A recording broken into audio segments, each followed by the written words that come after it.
বৌমা, বেলা 10টা বাজে, তুমি এখনো ঘুম থেকে ওঠোনি?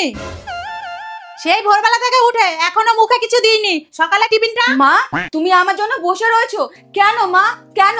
তুমি আমার শাশুড়ি, তুমি যা বানাবা আমি খুশি মনে তাই খেয়ে নেব। তুমি আমার জন্য একদম চিন্তা করো না।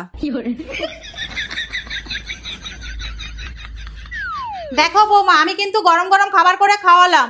এইবার বাসনগুলো। শাশুড়ি মা, এইবার কিন্তু খুব খারাপ হয়ে যাবে। আমি তোমার বৌমা, তোমার থেকে অনেক ছোট, তাই সব কাজ আমাকে জিজ্ঞাসা করে করতে হবে না। আর তাছাড়া এই তল্লাটে আপনার মতো চকচকা করে বাসন কেউ মাজতেই পারে না।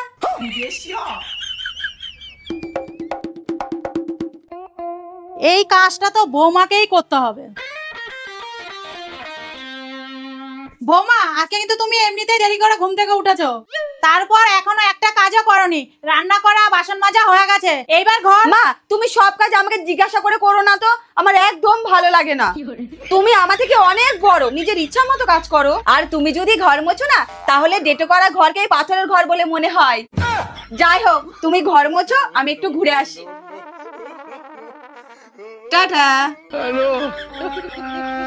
হে ভগবান, আমি ও শাশুড়ি না, ও আমার শাশুড়ি।